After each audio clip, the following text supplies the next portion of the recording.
Is meritocracy lost in boxing today? And why this topic? Because we're seeing a lot of supposed A-side cash cow kind of guys sort of dictating what is happening in boxing, who they're going to face. And to some degree, there is no rhyme or reason to it, meaning they're doing what they please, and no one's calling them out on it as they should. Boxing supposedly had a structure. The structure was based on rankings. So fighters would be ranked in a division by sanctioning bodies.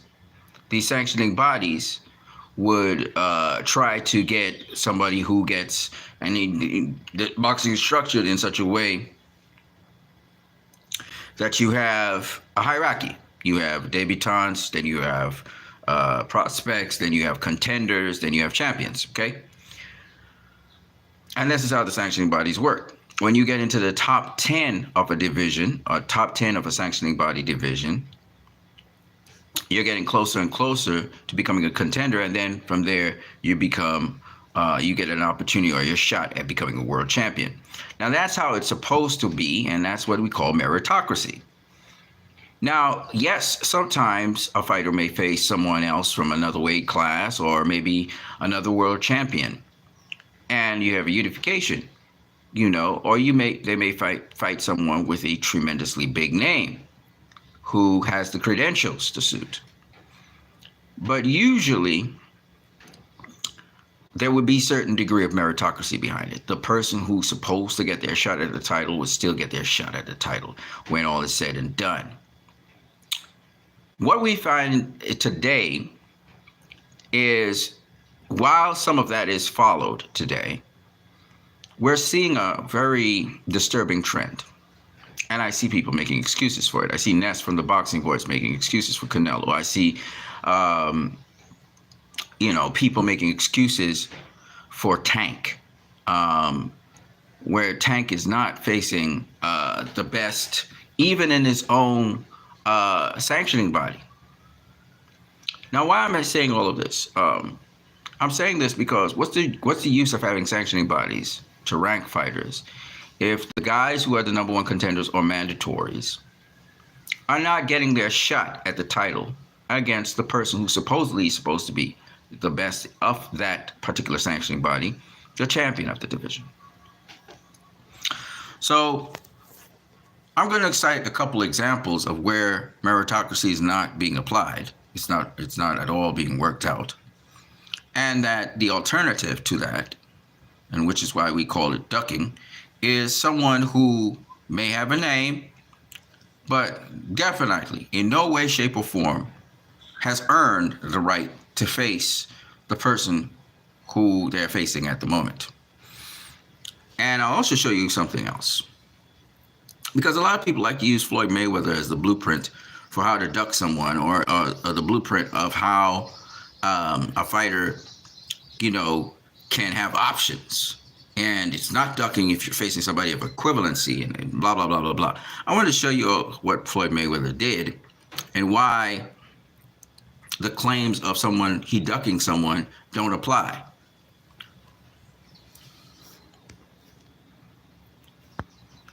So I'm going to cite a couple examples to show you why meritocracy in boxing is not being applied in certain cases, and therefore is dying in certain cases, or is lost.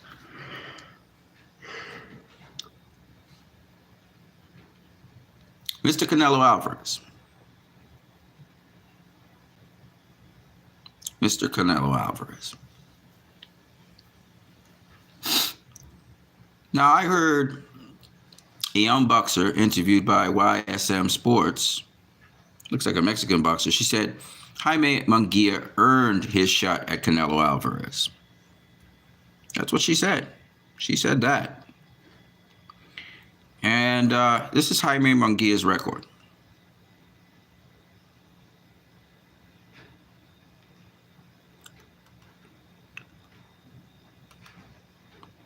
How did he earn a shot? That's the question.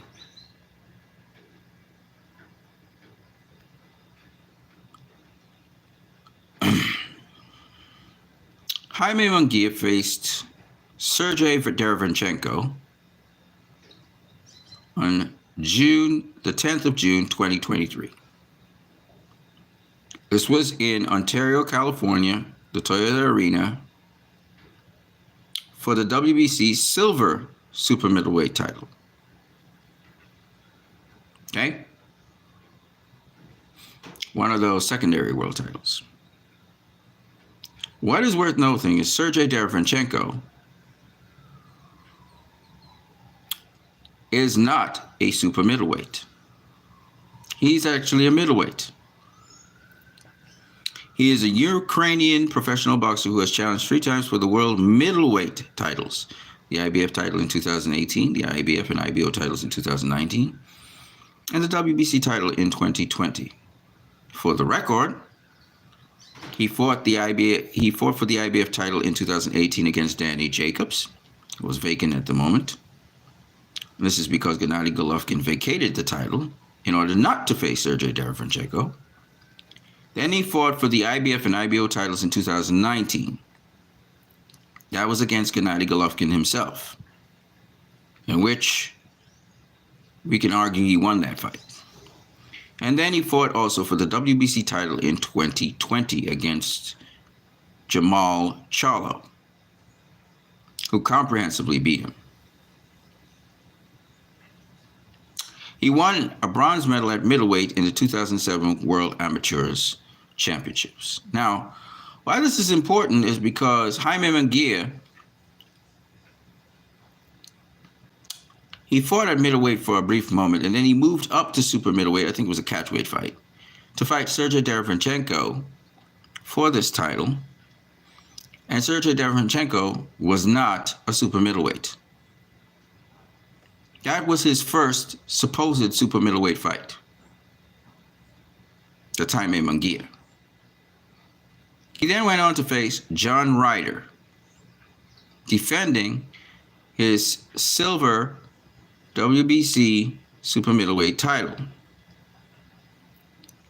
John Ryder, though he is a bona fide super middleweight, was not a big super middleweight. And had just gotten a beat down by Canelo Alvarez and was trying to recoup from it. He was coming off a loss.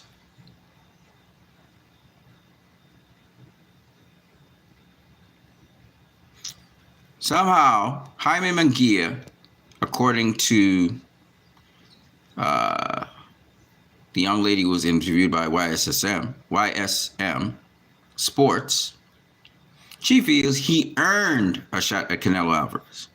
Well, if this is earning a shot at Canelo Alvarez, God, I don't want to know what it is to slave for a shot at Canelo Alvarez. David Benavidez. David Benavidez is a career 168-pounder. Has been declared the number one 168-pounder since Canelo beat Callum Smith. Hailed as that. In 2000, and I don't know if it was 2020 or 2021, I believe it was 2020.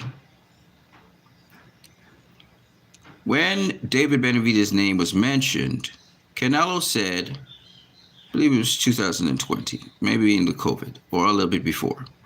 I believe 2020 when he beat Anthony Durrell. Canelo said he was never going to face another Mexican fighter because he's Mexican, he represents Mexico, blah, blah, blah, blah, blah. Canelo hadn't moved up to 168 at the time. David Morrell beat Anthony Durrell to become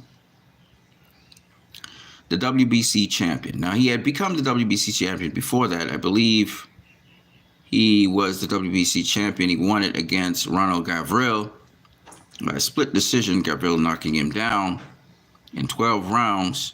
That was the first time he won the title. He lost it, I believe, due to cocaine use or something like that. And he regained it against Anthony Durrell. Now, somewhere in 2021, I believe, against Ronald Ellis, he lost it on the scales. All right? And this is right about the time Canelo was about to face Callum Smith, if I'm not mistaken. Let me just check.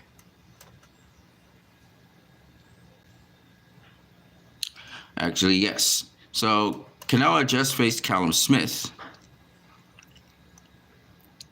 at the end of 2020, and David Benavidez,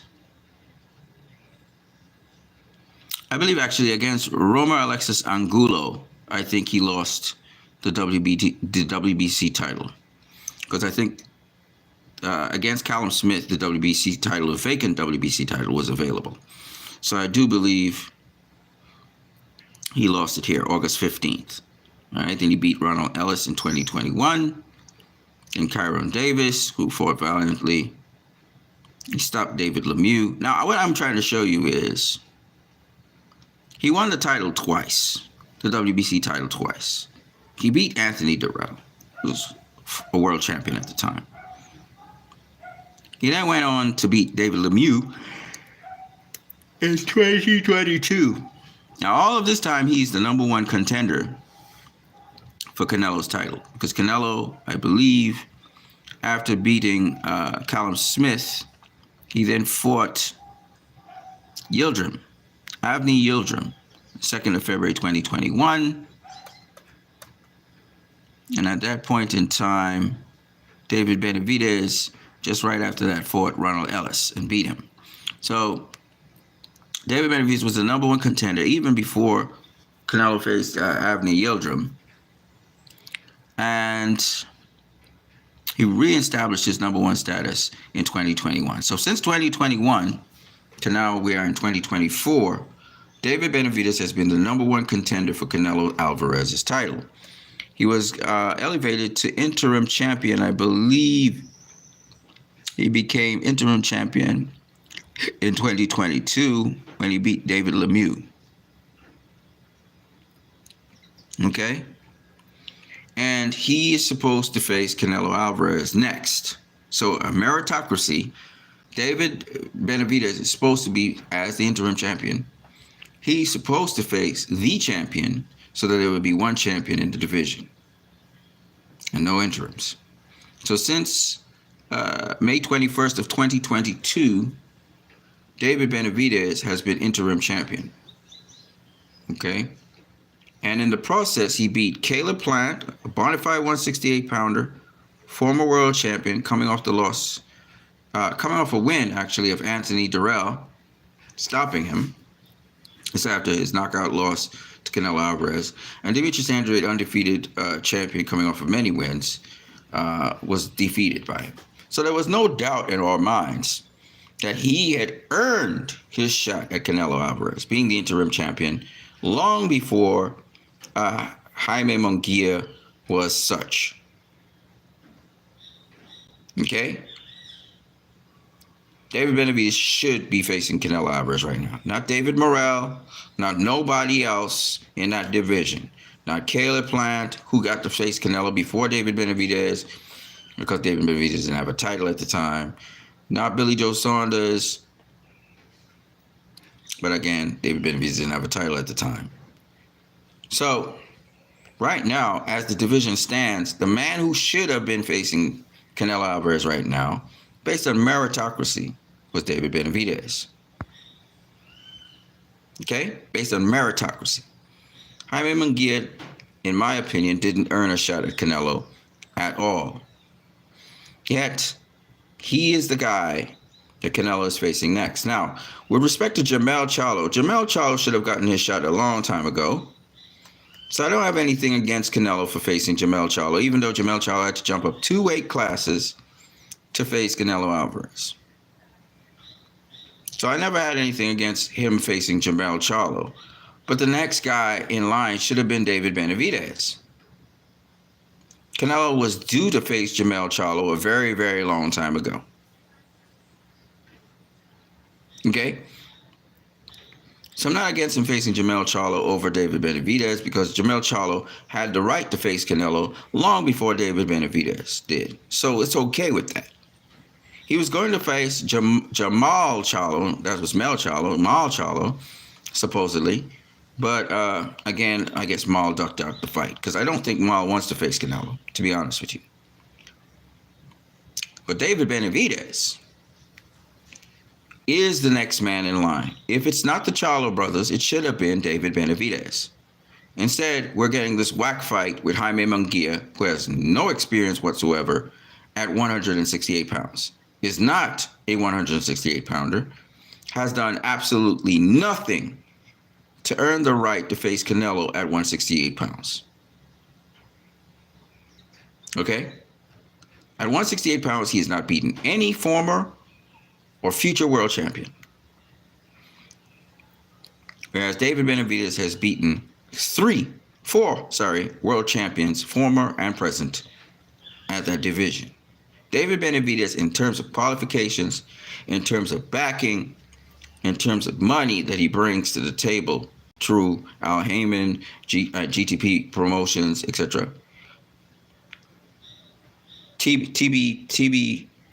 What is it? TB Promotions. TBP Promotions, right?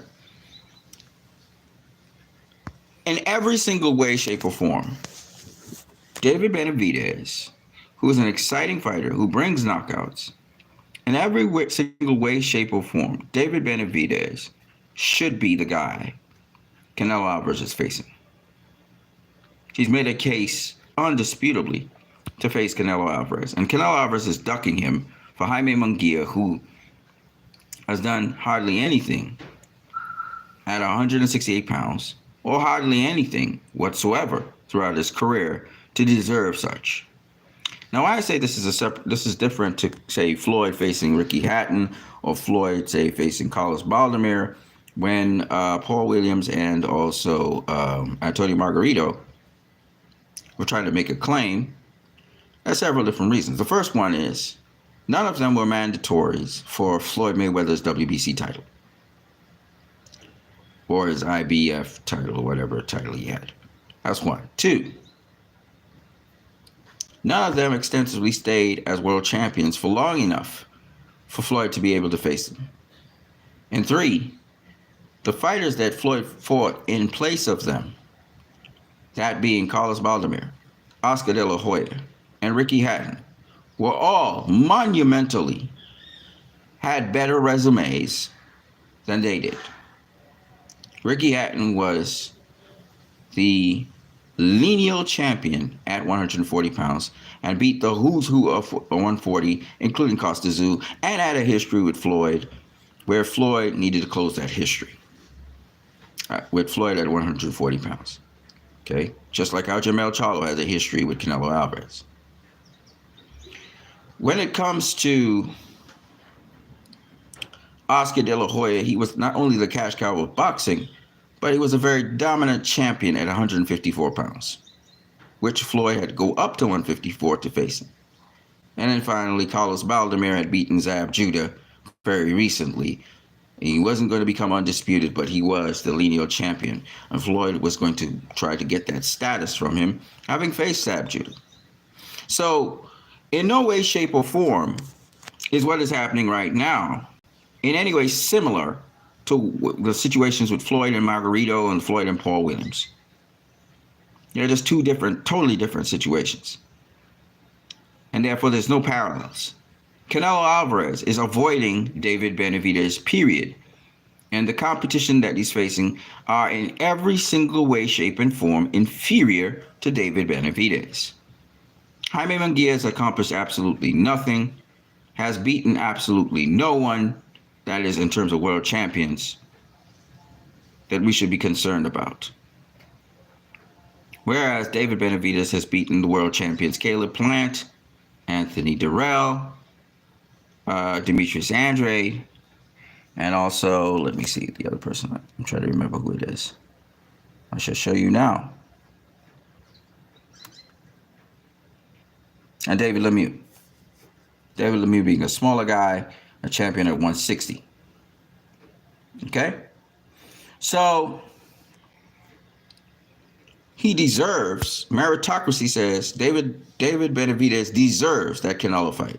And again, it's going to be a big money fight. And again, Al Heyman and Tom Brown Productions could easily cover that cost, whatever Canelo asks for. It's going to be a massive fight if it does happen. And it's not one in which we can predict that Canelo is going to KO the opponent, which we are already predicting that Canelo will KO Jaime Munguia. Contrary to the young lady's talk that he will not KO Jaime Munguia, I am arguing very strongly that he will knock him out, as also Leonard Ellaby says he will knock him out. And why? Jaime Munguia has zero defense. He's not a defensive fighter. He gets hit. And the shots that Canelo will apply to him, shots that dropped 175 pounders, will definitely affect Jaime Munguia, and I'm pretty sure late or on in the fight, stop him. So we can predict the outcome of Canelo versus Jaime Munguia. It's not as easy to predict the outcome of Canelo versus David Benavidez. That is a tougher fight for Canelo all the way around. It's also a better fight. But meritocracy doesn't apply here. And we've seen it a number of times in Canelo's career. We've seen that Jermell Charlo was in line for Canelo's WBC title, and Jermell Charlo was also interim champion. And Canelo did not face Jermell Charlo, instead getting the fabled and now extinct franchise belt of the WBC made specifically for him to duck Jamal Charlo. Okay? Since then, we haven't heard anything about the franchise belt or the franchise title. I want you guys to realize that. Okay? To avoid meritocracy, Canelo vacated the IBF title when Sergey Derevyanchenko was supposed to face Canelo and wanted his shot at Canelo. He vacated the IBF championship belt. Meritocracy there again did not apply. So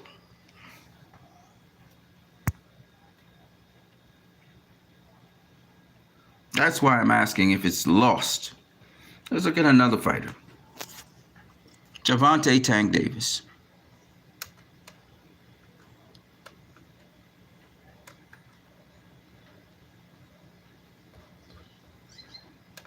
AKA Abdul Rahim.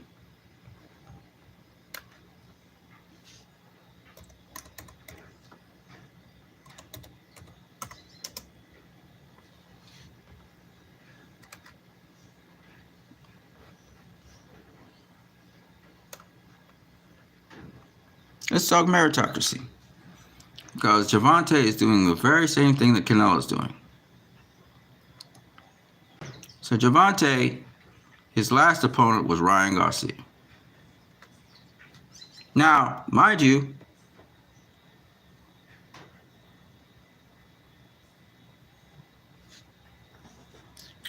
Tank had, once upon a time, as his mandatory,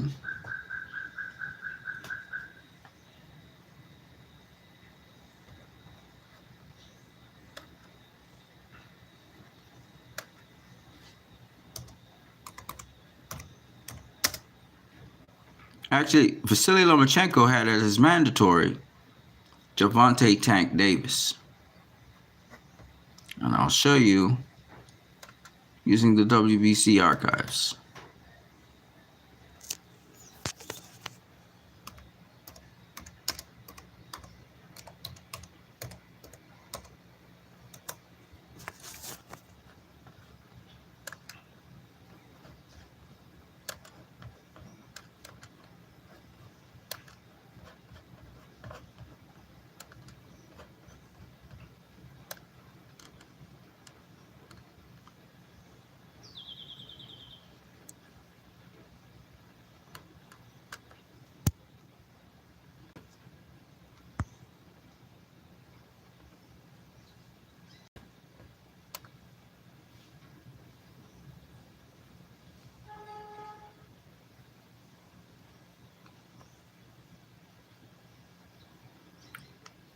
Okay, somewhere in 2016, 2017, Vasily Lomachenko called out Gervonta Tank Davis. At the time, Vasily Lomachenko was at super featherweight.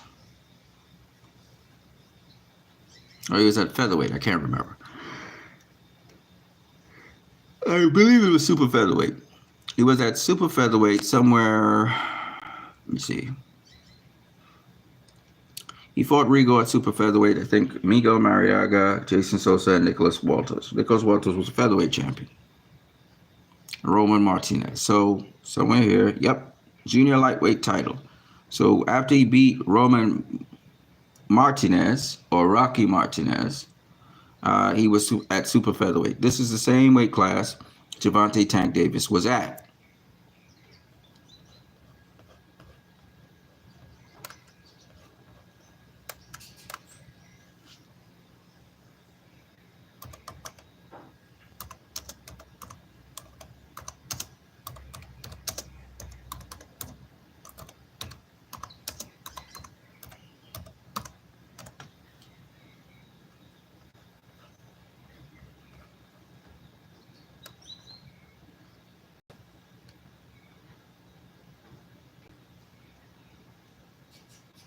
Now, Lomachenko from 2016 onwards repeatedly called out Gervonta Davis. In fact, you see here, April 2019, he called him out. 2020, he called him out.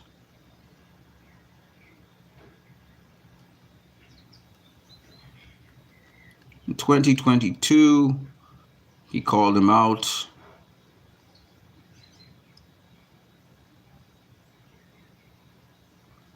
In 2018, he called him out.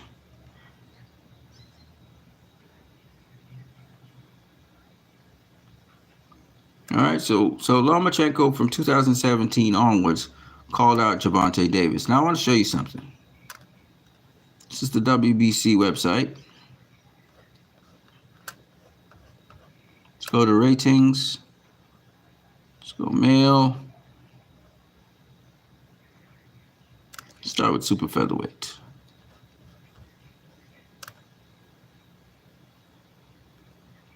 Okay, these are the current ratings. Should be able to go into history somewhere. Go back into the past.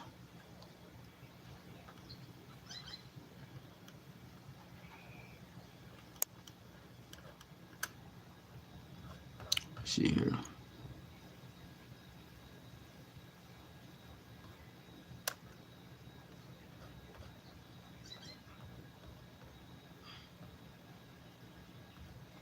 Okay, I may have to do something else.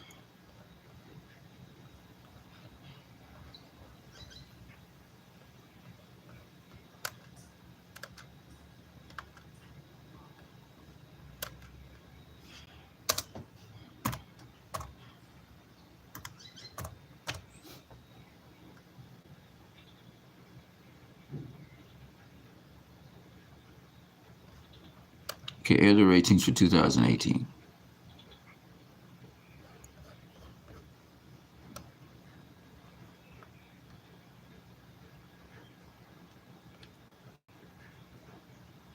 It's cruiserweight, light heavyweight, super middleweight, middleweight, welterweight, super lightweight. Okay, let me see what's going on at lightweight. So Mikey Garcia was there in 2017. Right. These were the top lightweights at the time.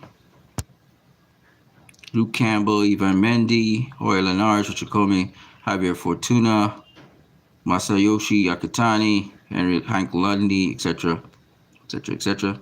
I don't think Loma went to lightweight quite yet. I believe he is at super featherweight. Miguel Berchelt was the dude at super featherweight in 2018, I believe it is, that we're looking at. So we had Miguel Robin right there, Francisco Vargas, blah, blah, blah, blah, blah, blah, blah. Hold on, let me just see something with Lomachenko here.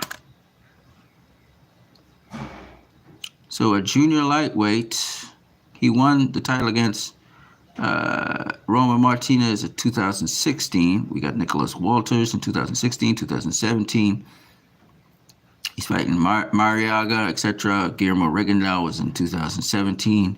It's the WBO. So this is not the WBO. This is the WBC.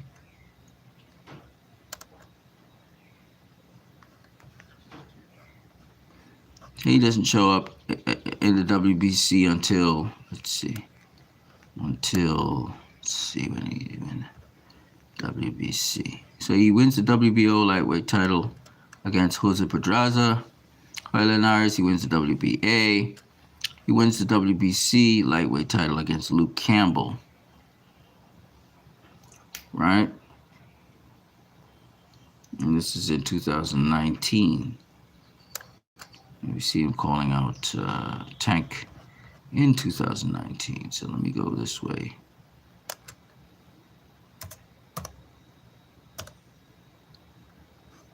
If I'm not mistaken, though, Tank is ranked in the WBA. So I should be looking at the WBA. And he won the WBA title from, I believe, Jorge Linares. Yes, here it is, Jorge Linares. So I'm really looking at the WBA rankings. I'll look at that in a minute, but just now. A second, this is heavyweight. Okay, lightweight. Mikey Garcia was seen emeritus as the champion. Yeah, the IBF champion, which was Richard Comey. The WBO champion, which was Vasily Lomachenko. Okay. I don't think Tank had quite reached lightweight yet. Tank came at lightweight.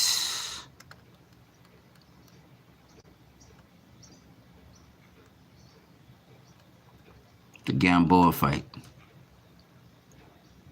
The Gamboa fight was his first fight at lightweight. And this was in December of 2019. So, Loma was at lightweight in 2019. He was the WBO champion in 2019, I believe, or WBA champion. I think he was the WBA champion in 2019.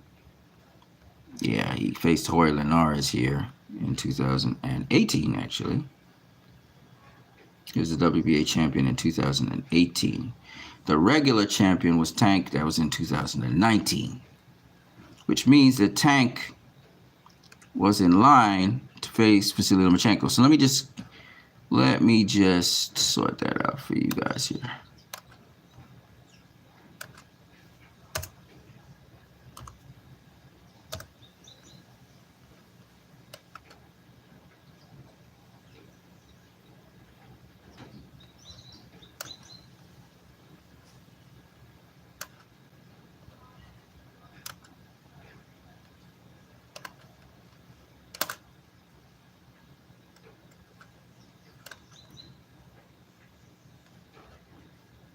Okay, so I want to show you guys something.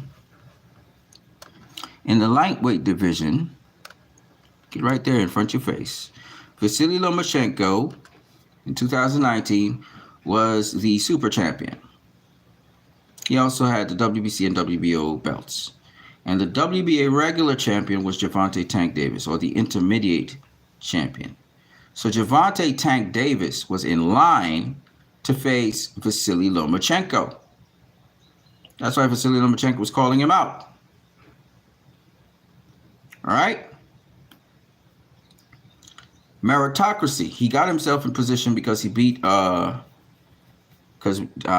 beat, he beat Yorkis Gamboa. This guy.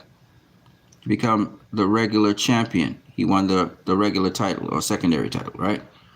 And Vasily Lomachenko, of course, having beaten the year before Jorge Linares, was the WBA super champion and Ring Magazine champion. So in the WBA rankings, Tank was in line to face Vasily Lomachenko. And Tank ducked Vasily Lomachenko. So meritocracy says a guy is put in a position. Now he could take the position. He could take up the challenge to take on Vasily Lomachenko. I think at that time in 2019, Floyd was talking about how Lomachenko, he's being fast-tracked and we don't have to face him and blah, blah, blah, blah, blah, blah, blah. Because Gervonta Davis, not Floyd, but Gervonta Davis didn't want that fight with Vasily Lomachenko.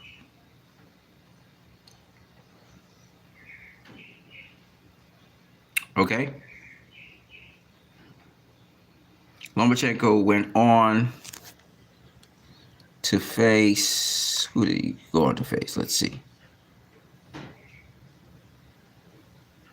He fought Luke Campbell, and then he went on to face Teofimo Lopez because he was trying to capture all the belts.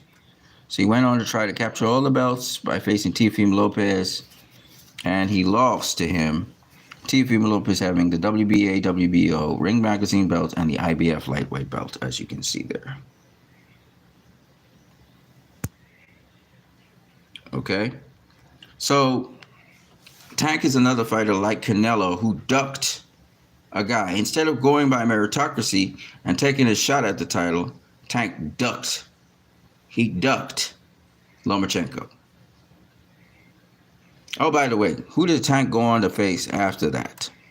After ducking Lomachenko? Well, let's see. He went down in weight to 130 pounds, and he fought Leo Santa Cruz, a guy who throws hands but is not in any way as defensively sound as Lomachenko. So he's a lesser opponent and a smaller opponent. He went down in weight and fought Leo Santa Cruz, who was not the best super featherweight in the division. So he ducked, as I said before, Vasily Lomachenko. He ducked him. Okay? If you want to smash the like button, go and smash. There's 3 bars. So if you want to smash the like button, there are 3 bars in the corner somewhere here. Like 3 dots. Click on that and then smash the like button. That's how you smash the like button. I gotta tell you guys this because I know it's hard for you guys to see to smash the buttons. So the question is meritocracy dead? Well, I've got several other examples. I'm going to talk to you guys about Ryan Garcia and Devin Haney. Ryan Garcia is going to face Devin Haney now, but I want to show you guys something.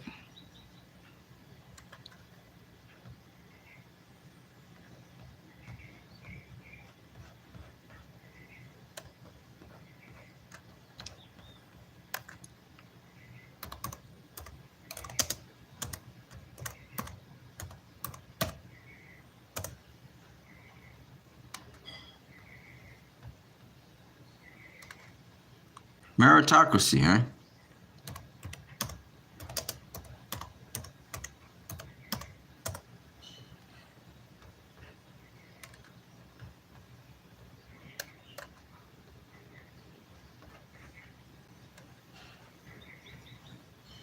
Now, Devin Haney was supposed to face Luke Campbell for the WBC title. This was back in, let's see.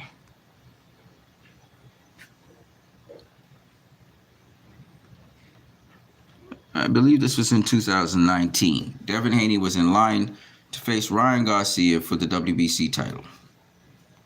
Instead, Lomachenko was skipped over Devin Haney, and Devin Haney lost his right to face Luke Campbell. But the agreed sentiment by the WBC was that the winner of Luke Campbell versus Vasily Lomachenko would get Devin Haney as the mandatory to defend the WBC title. That was the deal. So let me show you what I'm talking about here.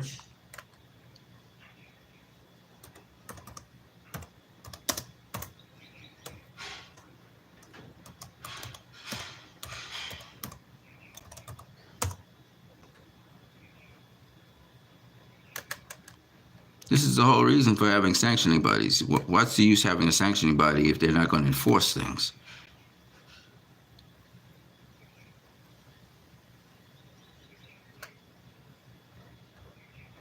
Okay.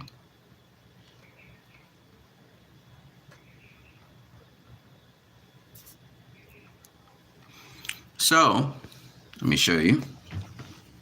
On the 31st of, see Luke Campbell right there?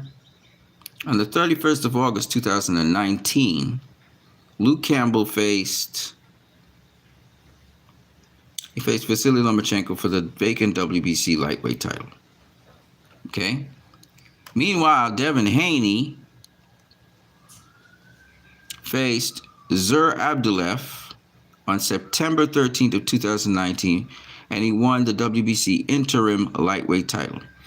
But Devin Haney was actually supposed to face Luke Campbell in August of that same year for the WBC title. Now, he had the interim title, making him the mandatory to the winner, which was Vasily Lomachenko. And do you know what the WBC did?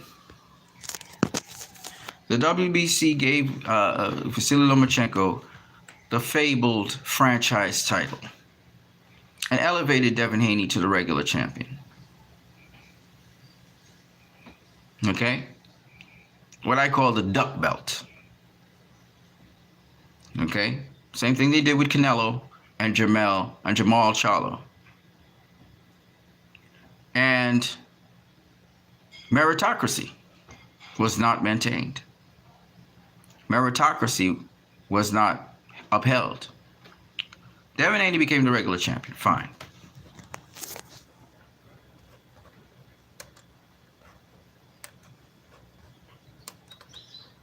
I'm going to show you some more.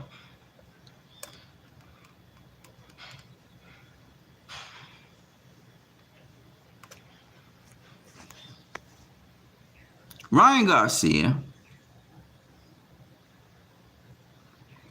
went on to face Luke Campbell after turning down several fights with several other opponents.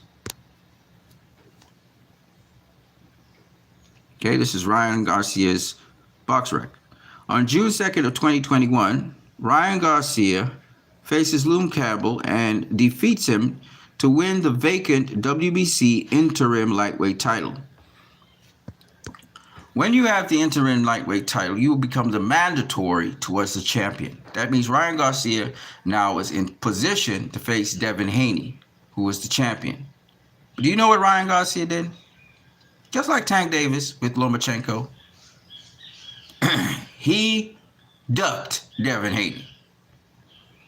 He gave up his opportunity to Jojo Diaz, who beat the same guy that Ryan Garcia would later on beat. I forgot what his name is.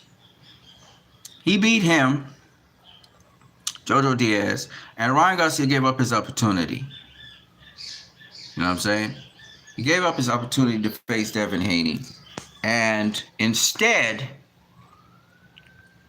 Devin Haney had to find another opponent. Mind you, this fight happened in 2021, January of 2021. Meritocracy. You find that meritocracy, it has died a bit with guys who do not want to face other guys because, of course, boxing is a sport, it's a profession, it's a livelihood. They feel like they're going to lose their livelihood by losing to them.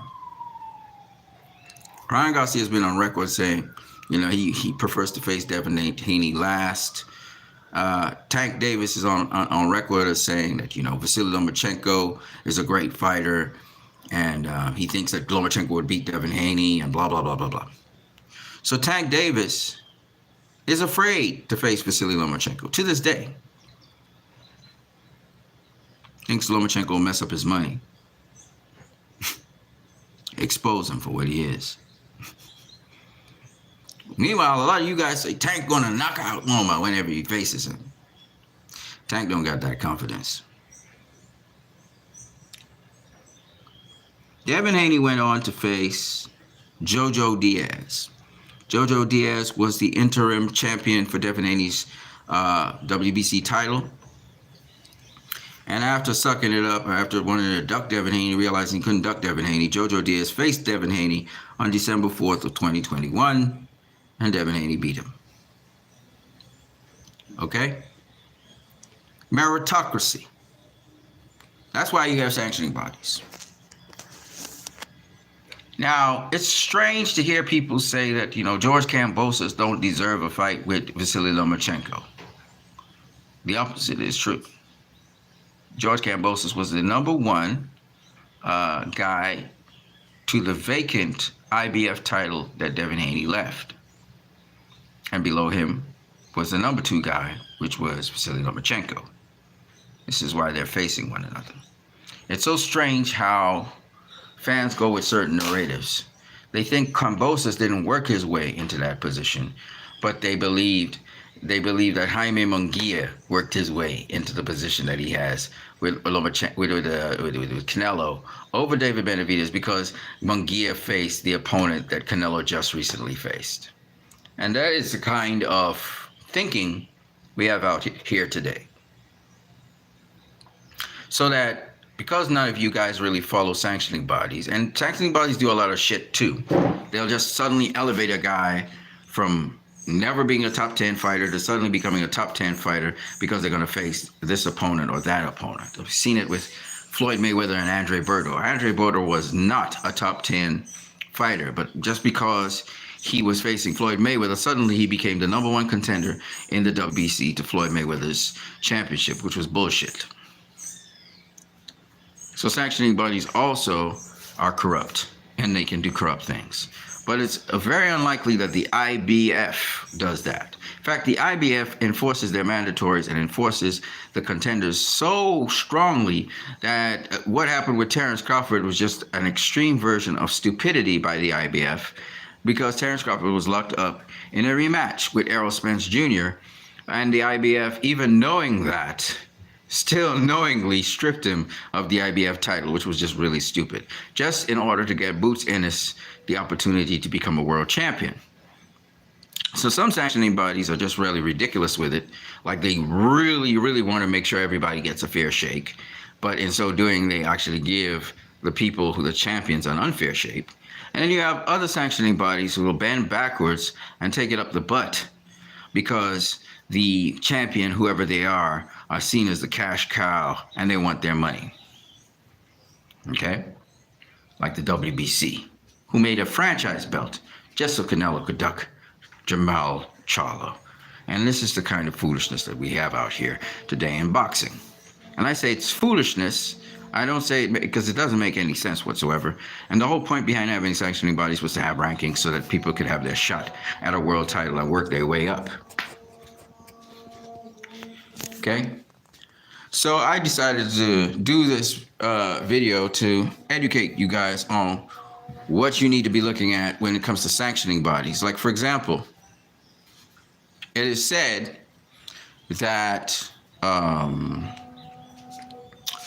that William Zepeda was actually doing an eliminator for the winner of Vasily Lomachenko versus George Kambosos. This is what, all of a sudden that narrative has come up, right?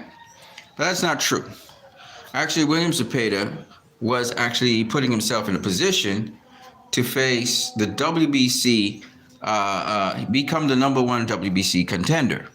So that's what a lot of people didn't know. He also put himself in position to be the number one WBA contender. So he is the number one WBA contender. He's also the number one WBC contender.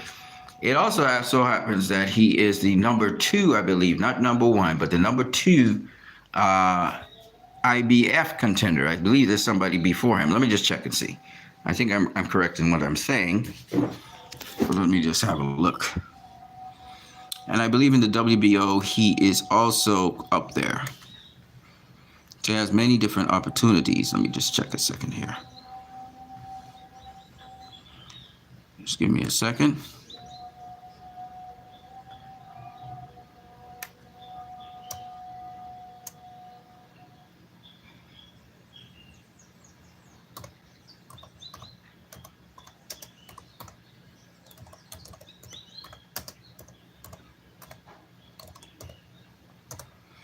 Now I'm going Wikipedia first, but actually I should go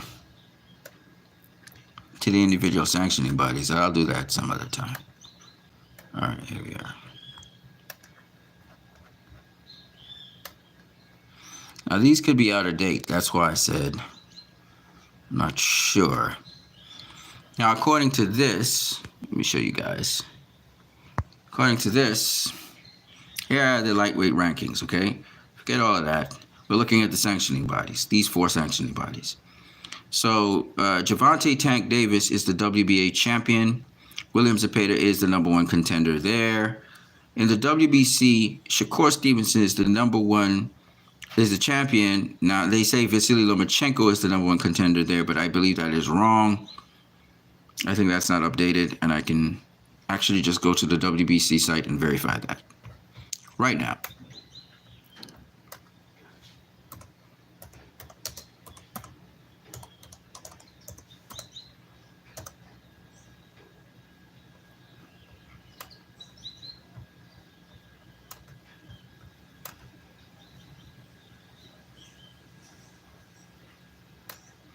Okay, so the #1 contender in the WBC right now, according to the WBC, it's right there in front of your face, is William Zepeda. Definitely, there's no sign of Vasily Lomachenko. So that information we just saw is out of date. Let me have a look at the WBA very quickly.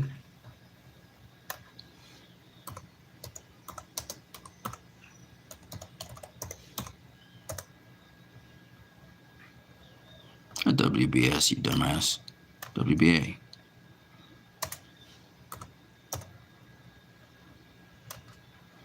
It's the World Boxing Association. We're looking at 2024. Looking at the month of, what are we in? March.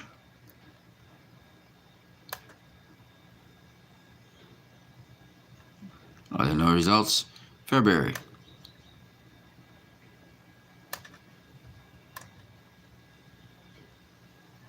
Okay, there you go. Let me go to lightweight.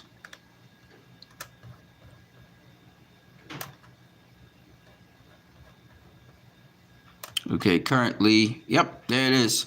William Zepeda is the #1 contender for Gervonta Davis's WBA championship thing. So he's #1 in the WBC. He's #1 in the WBC. He's #1 in the WBA. Let's look at IBF.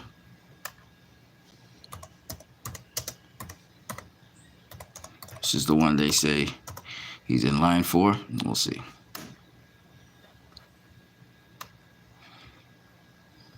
IBF ratings 2024. Cool.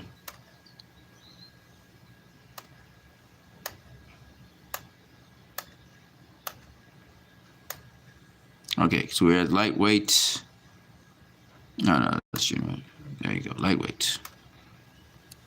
All right, so it's vacant right now.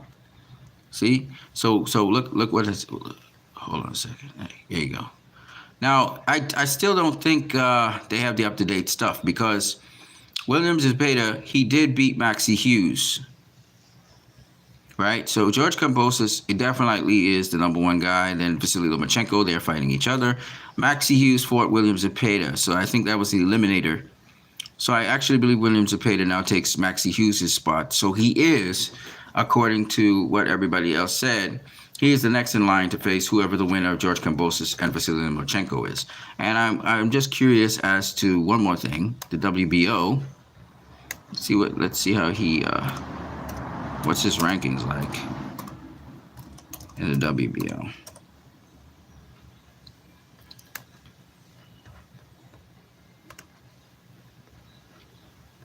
All right, here's the rankings right here.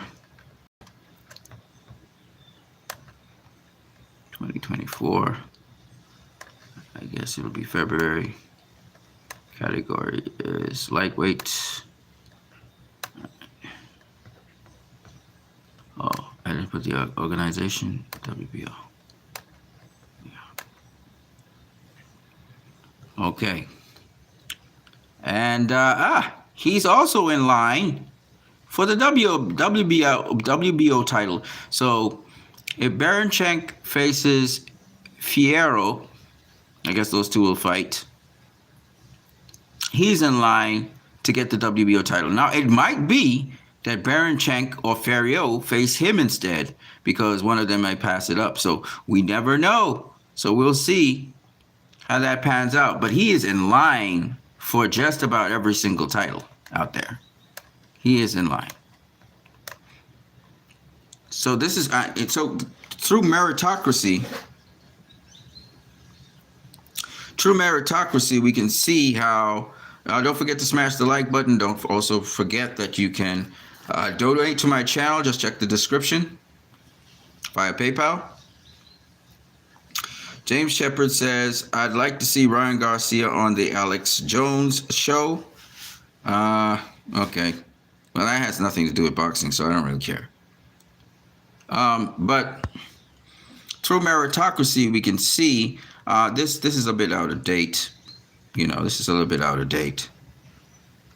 So I'm not going to use this. But we can see right here that William Zepeda is lined up. He is the #1 contender for the WBC title, which is held by Shakur Stevenson. Right? All right, he's the #1 contender. Now, having said that, let's see if there's an interim champion or anything. There is not. So he is the #1 contender. William Zepeda is the #1 contender for Shakur Stevenson's WBC title that he so holds right now. He's also the #1 contender for Gervonta Davis's WBA championship. Okay?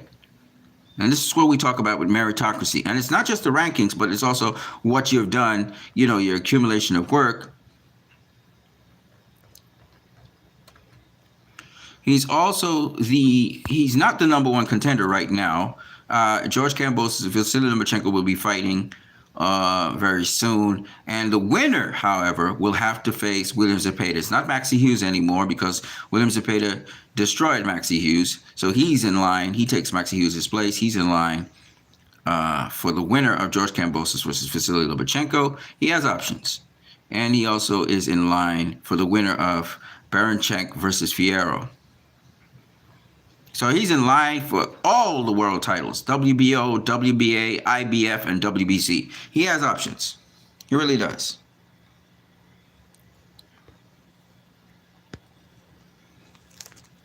So what this tells us is that,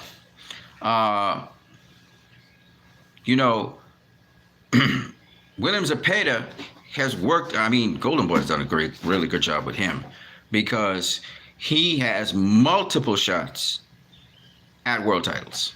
Multiple shots, the way how he's positioned right now.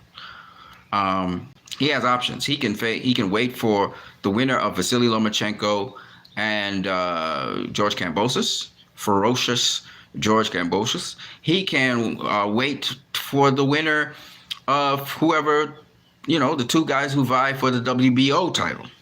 He can wait. He can take on he can take on Gervonta Tank Davis after he beats Frank Martin, or he can take on Shakur Stevenson, who has no opponent right now, and that would be in the summer. So this guy has multiple options. You know, depending on how he performs against whoever, he can have a shot at the title that he could really win. Like, I think the WBO title is one in which I think he can actually win, because if Dennis Baranchenk has been around for a while. I think he was a world champion at 140, I think it was. But Zepeda could easily win the fight, but between Baranchenk and what's the other guy's name? And Fierro. Angel Fierro versus Dennis Baranchenk. So I could see, hold on a second, I didn't flip it. Yeah.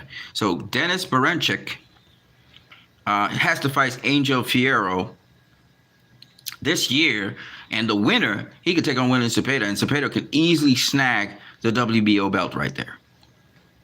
That's probably the easiest route for him. That's the route that he should go if he wants to get a world title. But William Zepeda is not one to take on, you know, minor challenges like that. And he's going straight for Shakur Stevenson. That's what he said he wanted. He wants to fight with Shakur Stevenson. His trainer doesn't want that. His trainer wants him to fight the winner of Lomachenko versus Kambosos, because He's thinking that he has a better opportunity of snagging a belt that way, but I don't think so. I think Lomachenko is way difficult, and Zepeda would learn that very quickly. And Kambosos is very tenacious, so I don't see I don't really see him beating either of them. I think his easiest route is the WBO route here, which I truly believe this is the way for him to go. If he wants to snag a belt, if he really wants to snag a belt, this is the way. But if he wants a challenge, if he wants to face the best, which it seems as though that's what he wants to do, and he wants a big money fight, Shakur Stevenson versus William Zepeda is the fight to have. That's a good challenge for him. So if he wants to challenge himself, but he has a lot of options because he's in line for multiple belts at this point in time. So if he wants to go after the toughest, now let me tell you the pros and cons to this. Let's say he snags the WBO belt, right? Now he's a world champion. Now he can start to negotiate with other world champions. But however, the downside to that, and there's a disadvantage, the WBO belt is not esteemed as highly as the other belts. Okay? Pluses. If he goes and he faces Shakur Stevenson, even if Shakur Stevenson looks great against him, it's an exciting fight. You know, he gets his ass whooped, but he fights. He fights with tenacity. He's going to learn so much. He's going to get a lot more experience. His game is going to be so much better. And the challenges of facing guys like Kambosos, Lomachenko, etc., are going to become fourfold easier. So he can go through what we call the tough route, which is the toughest opponent, the best opponent, take on that. There's several different pluses to that. And this is something that boxers do not think about, but you really should. One, you have a Hall of Famer, a future Hall of Famer on your resume. Arguably the best boxer in all of boxing. You managed to survive that. Let's say he doesn't get stopped by Shakur. He gets beaten up. You know, he trades some shots. He gets some of his licks in, but not really a whole lot. But he gets dominated, right? Still, he's faced the very best. And once you face the very best, now you go back to the drawing board, you do what you got to do, and you get your next shot at a world title. I've always been saying this, and I'll continue to say this. I think that George Kambosos is going to become a world champion again. The reason why I believe this so strongly, and I actually think he has a very good chance against Vasily Lomachenko, is because he's been at the mountaintop. He has faced the very best. He's faced the guy that's beaten everybody so far, including Lomachenko, which is he faced Devin Haney. What he needs to do is keep on talking with Devin Haney, and he should keep that friendship alive to learn little tricks of the trade, how to beat Lomachenko, etc. Because I'm telling you, George Kambosos is one of those guys that you guys always will underrate, but he'll always come out on top. And I think he has at least one more world championship in him. And I think if he gets this win over Lomachenko, it's really going to do great for his career. I think Tank's going to want to face him. I think a lot of people are going to want to face George Kambosos. So this is his opportunity of a lifetime. I do think a lot of people underestimate George Kambosos, and they're going to underestimate him again. A lot of people are thinking Loma's going to win this fight. I'm telling you, Loma's training his ass off. I know he's doing his homework. Not Loma, sorry, George Kambosos. He's doing his homework on Loma, and he's going to shock some people, okay? But having said that, I guess the obvious favoring will be for Lomachenko. Even I myself think that Lomachenko is the more skilled fighter. I think he's, I think he is the fighter with a lot more experience, et cetera, et cetera, et cetera. So I think Lomachenko should pull out the win, even in Australia. But if Lomachenko doesn't win and Kambosos beats him, it's because Kambosos operated like a sponge and a surgeon, had a great game plan, and was able to dominate and beat Lomachenko. Maybe not dominate him, but beat him. All right, and I don't pass it by Kambosos. I don't pass it by him. Trust me, he's not one of those guys you sleep on. Okay, and it is what it is. We'll see what happens. But I'm telling you, do not underestimate Kambosos, especially how quiet he has been. You haven't heard anything from Kambosos. He's only been focused on Lomachenko. I'm telling you, man, that guy's cooking right now. Anyway, having said that, it would make William Zepeda a much more savvy, a smarter, sharper boxer. You have to go back to the drawing board and do a couple changes to his game, to add to his game. but I only think he'll be a better boxer for it if he makes it through the storm, which is Shakur Stevenson. Because Shakur Stevenson is no joke, ladies and gentlemen. I'm telling you right now, he's not no joke. Okay, I might have said that he has developments to do and stuff, but against a style like William Zepeda's, oh, he's gonna look great. Telling y'all that right now. And I call him Shakira Twitterson and all that kind of stuff. Yeah, because you know all the way he acts and stuff. But when it comes to boxing, that ninja is incredible. Okay, so I just wanted to say that to let you guys understand that there are pluses and minuses to it. And getting your name attached in memorial to Shakur Stevenson is not something that you should be ashamed of. And I wish these fighters would grow more balls and just take on the fight. Oscar Valdez, his career is not going to go down the drain. Oscar Valdez's career is still going. All right? And I wouldn't be surprised if Oscar Valdez becomes world champion again. Because, once again, having faced such a difficult fighter, things can only look up. You understand what I'm saying? Because you having seen that, having got the experience facing that kind of fighter, you're going to be able to learn. If you absorb and you learn like a sponge, you're going to be able to take things that they have from their game, up your game, master your game better, master your style better, and be better prepared for if you face something like that in the future. You see what I'm saying? And then all the other styles kind of become easier to you to deal and handle it because you're now approaching it from a different mental place, a different approach, you know, in terms of approaching your daily training, etc. So it really works to your advantage to get the hard fights out of the way first, because it only gets easier as you go along, having seen this thing multiple times. The more you see and the more difficult fights you have, actually the better it is for you to sharpen and hone your game. If you have the right trainer, the right team around you, you actually get better as a fighter.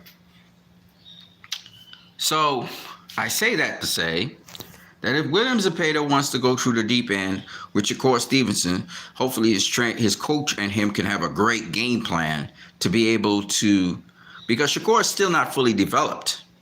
And that's the advantage right there. So if you go at Shakur early, you know, you might be able to find a way somehow to make the fight very competitive, you know. And again, understand that William Zepeda is not the greatest defensive fighter in the world. His defense is not bad. It's just not exceptional. Shakur's defense is exceptional. Okay. And so that's the pluses and minuses to that. Now, so it's up to him how he wants to approach it, how they want to go down it, how Golden Boy wants to do this. But ultimately, in the end, sometimes throwing up a fighter into the deep water and letting him swim after he's had so many fights anyway is sometimes something that is necessary to take that fighter to the next level. So whatever Golden Boy decides to do with William Zepeda, whether it's put him up against Shakur, maybe they get a tank fight, maybe they get, you know, the winner Kambosos and Lomachenko, or maybe it's a WBO title opportunity.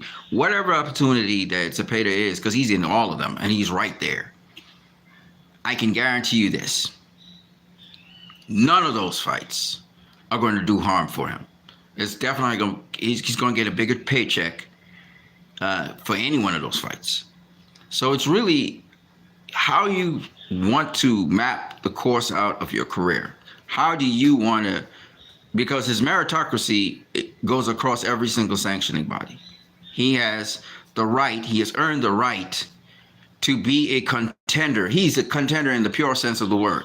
He is now contender status. He is in the driver's seat as a contender. He can decide, am I going the WBO route? Am I going the WBC route? Am I going the WBA route? You know, am I going the IBF route? He is, in the truest sense of the word, a pure contender. All right, so I hope that this helps people understand meritocracy. Now, there is another thing I want people to understand about meritocracy, and that is that, let's say you have a relationship with the WBC. You've been a WBC champion in multiple weight classes.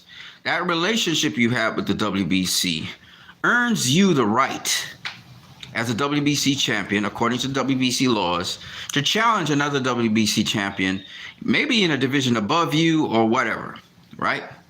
So that's how, take for instance, Floyd Mayweather, he ended up going up in weight and continuously challenging WBC champions because he had a good relationship with the WBC. Similarly, if you're from the WBA, you look at Tank Davis. He's had a lot of WBA belts, a lot of WBA contentions, or shall I say, title fights. He fought for the WBA super featherweight title, then the super championship twice at super featherweight, and then he's fought for the WBA regular title at lightweight, and then at super lightweight he fought for the WBA regular secondary title. Of course, Josh Taylor at the time had the super championship for the WBA. He fought Mario Barrios for the regular super WBA regular title. So what I'm trying to say is a relationship with the WBA. Tank has a relationship with the WBA, not so much the WBC, the WBA. All right, and these are things which also builds a certain degree of merit or meritocracy, because the more you have this relationship with the WBA and you're ranked in the WBA and you do most of the things via the WBA, means that the WBA also, you earn the right to be able to fight in different weight classes where the WBA belt is present, a class above or class below. And you see it with Tank. So, but sometimes that is lost in translation. Take, for instance, what happened with Jermell Charlo. Now, Jermell Charlo has more of a greater relationship with the WBC. His first title was with the WBC at 154 pounds. He won the WBC title. That's his first title was with the WBC. However, you will see that Jermell Charlo didn't really have a good relationship with the WBO, which is why he was stripped of the WBO title, and Tim Tszyu was able to get the WBO title. Now, mind you, Jermell Charlo was supposed to face Tim Tszyu, got injured. Tim Tszyu got injured then, and then he got back injured again. And after that, he did not face Tim Tszyu, instead jumping up 2 weight classes to face Canelo Alvarez. Now, the thing is, Canelo Alvarez is a WBO world champion. He's the undisputed champion at 168 pounds. So it was really strange that the WBO stripped Jermell Charlo of the WBO title, seeing that Jermell Charlo was the WBO champion. And he was going to face another WBO champion in Canelo Alvarez. Again, where is the meritocracy there? Now, some people will say, well, he was in negotiations with Tim Tszyu and he set up Tim Tszyu. But let's be real. Jermell Charlo could have come back down to 154, and then just simply defended his WBO title against Tim Tszyu. He was never given that opportunity by the WBO. Again, meritocracy seemed to just go out the window all of a sudden. However, the WBO was very considerate with, and still is considerate to Terrence Crawford. Terrence Crawford still holds the WBO championship at welterweight. He hasn't vacated it. And Terrence Crawford has been a career WBO champion. He was the WBO champion at lightweight. He was the WBO champion at super lightweight. And he was the WBO champion at welterweight, long-reigning WBO champion. Again, the WBO doesn't strip him because, again, he earned his shot at being the WBO champion, having a long relationship with the WBO. Meritocracy. Unfortunately for Jermell Charlo, he didn't have a long relationship with the WBO, which is sad because, again, he does deserve the right to challenge another WBO champion in a weight class above him, and should have been given the allowance to do so without being stripped. But he was stripped. Now let's look at Terrence Crawford when it comes to the IBF. The IBF is one of the most staunchest enforcers of a contender getting a shot at a title. It's just what it is. The IBF, however, it seems as if the meritocracy that's involved just went out the window for some reason. I don't know why, but the IBF stripped Terrence Crawford of the IBF title just a couple months after he had just fought Errol Spence, knowing very well that he had a contract with Errol Spence for a rematch. I found this just ridiculous. And again, Where is the meritocracy in that? You know what I'm saying? Why are you stripping a guy of a title that he earned? He earned that title, and he wasn't even given a couple of months to decide what he's doing, and you know he's tied up in a rematch clause. I found this again by sanctioning bodies to be ridiculous. You're not so, and I know that Jaron Ennis petitioned for the IBF title, but still, the sanctioning body should have enough common sense, and I mean a lot of common sense, to realize that the champion in that division is locked up in a rematch. You know, so how can he even defend? He can't defend unless he violates his contract, and he can't do that. It's an immediate rematch was the contract. It's only unless Errol Spence was to free him of that contract, which Errol Spence eventually did. Now, here's the thing with the IBF that was really sad. Jaron Ennis petitioned the IBF to get his shot at the title. He petitioned the IBF. So even if there was an immediate rematch clause, Jaron Ennis and his company petitioned the IBF. Hold on a second. Yes, petitioned the IBF for the rematch.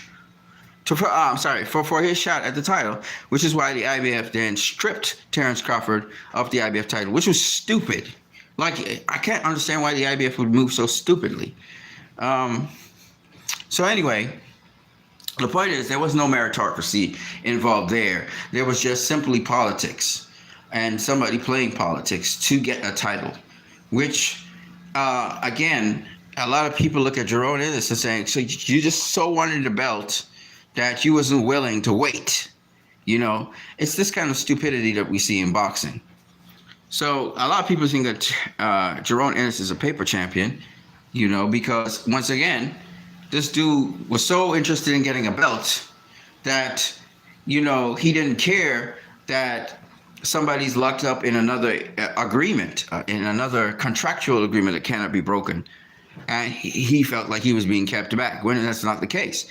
You could have fought for all 4 belts against Terrence Crawford if you weren't so greedy and trying to force the sanctioning body to strip Terrence Crawford of the IBF title, which I just thought was so stupid, narrow-minded, and dumb. But he did it, and so be it. Okay? But there's no meritocracy there. And the difference between that happening and, say, Devin Haney wanting to face Terrence Crawford or whatever, Vasily Lomachenko, or any other person who earned their shot and position and then trying to get the champion to face them, is this guy bold-facedly, knowing that Terrence Crawford is involved in a rematch clause, he decided to press for a world title and press the sanctioning body into stripping Terrence Crawford of the IBF. That's damaging. That's hurtful, because it's not just hurting Terrence Crawford, it's hurting the whole division. This could have been a fight for undisputed. You know? But Jerome Boots Ennis being so selfish and wanting to become a world champion, so selfish and narrow-minded, he didn't realize that he wasn't doing any favors to himself. Anyways, having said that, meritocracy. Did Jerome Boots Ennis deserve to become IBF champion? No. And everybody will tell you that. Right? Why he doesn't deserve it? Because he did nothing to get it. Whereas Terrence Crawford deserves to be IBF champion because he beat Errol Spence. He beat the man of the division. He should have been IBF champion right now. He should be undisputed right now. Are now freed of his contract. He should have been allowed now to defend his titles against the most worthy of the division. And guess what? Boots Ennis would have had a shot at being undisputed if Terrence Crawford decided to face Boots Ennis. So, as I said before, meritocracy. And the fans pick it up. That's why the fans were saying that, you know, Jerome Boots Ennis, he's a paper champion. And again, not trying to disrespect nobody, because I do believe that Terrence Crawford should be trying to handle business with Boots before jumping up to 1 weight class, 2 weight class, 3 weight classes, trying to find another money fight. I really think, again, meritocracy is important.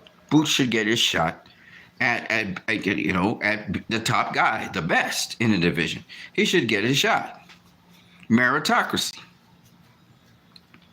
But if he can't, well, I guess he should get a shot at whoever else is world champion. And right now, Mario Barrios and I forgot who the other guy is. They're right in position to be world champions as soon as Terrence Crawford vacates the belts in the division, because it's, from what I understand, Terrence Crawford is going to be at 154 next. So once Terrence Crawford vacates the belts at 147, then it opens the door for Mario Barrios to become world champion. And who's the WBC champion right now? Let me have a look. Should be able to see that. I'll tell you in a second.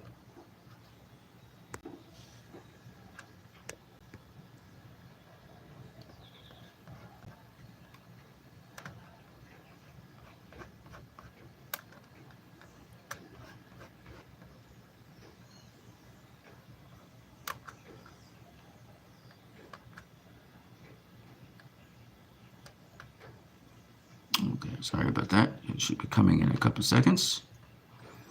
All right, of course, Terrence Crawford is the WBC champion right now, but let's just see who the regular champion is, or interim champion.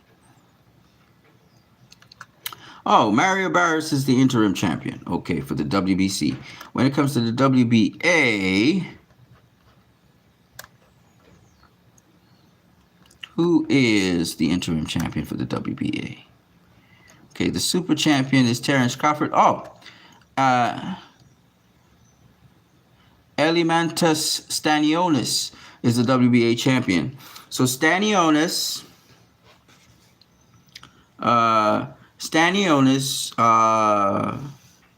Boots Ennis, and Mario Barrios are the guys who will become world champion once Terrence Crawford vacates. When it comes to the... Yeah, because the IBF...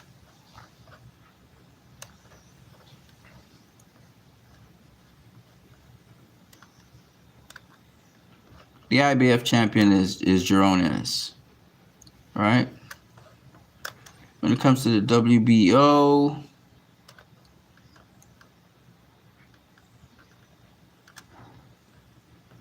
Hold on a second, let me see.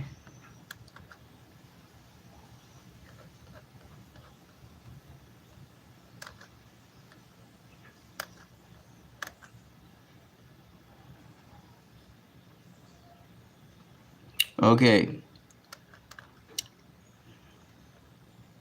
So when it comes to the WBO, the guy who's in place for that is Giovanni Santillan. Santillan, of course, we know knocked out Alexis Rocha down here.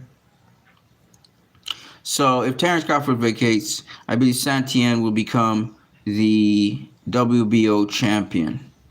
Or he may fight somebody else, but I think because he's the NABO, he may fight somebody for the WBO title. But he's the NABO guy. All right, so that's a good little group right there. Santillan, Mario Barrios, Stanionis. They're not bad. And Boots. It won't be as hot as, before. R.J. Jenkins says, Bud is done with the 147-pound division. He's on his way to 3-time undisputed at 154. That's very possible, R.J. Jenkins, by the way. Again, guys, to smash the like button, you see those 3 little dots on the right side of the screen? Hit them, and you can smash the like button. I know you guys want to smash the like button. So right up in the corner somewhere here, you have 3 dots. Click on them, and you see the like, so you can smash the like button. Okay? Also, you can donate to this channel. To donate to this channel, just click on the description, which is below. It's near the title. And you'll see the link, and you can click that link to PayPal, and you can pay there. Donations are welcome.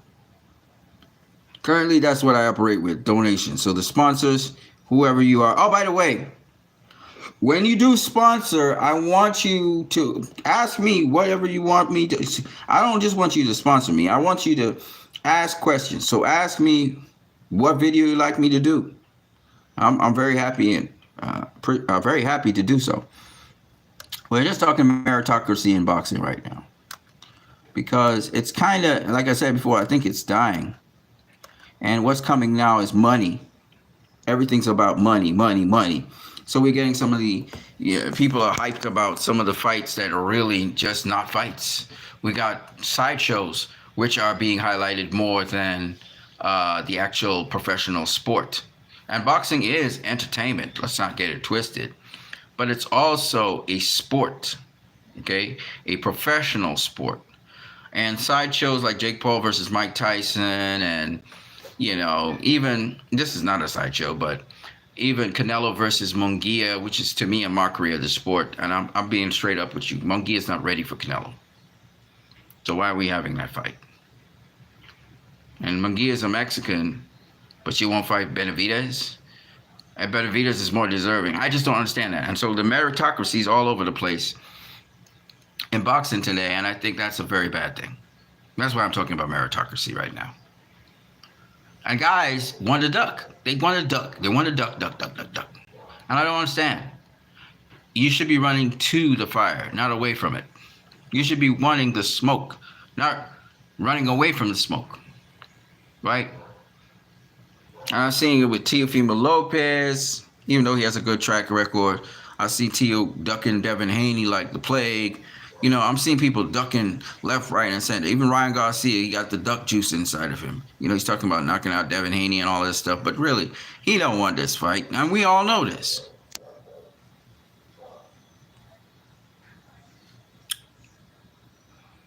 Yeah, so that's basically meritocracy in boxing. I'm what you need. I spent an hour and 27 minutes, now 4 seconds, talking to you guys about this. Hope you guys were entertained to some degree, educated to some degree. I'm going to catch you guys later. I'm out. Don't forget, you can donate via PayPal. The link is in the description.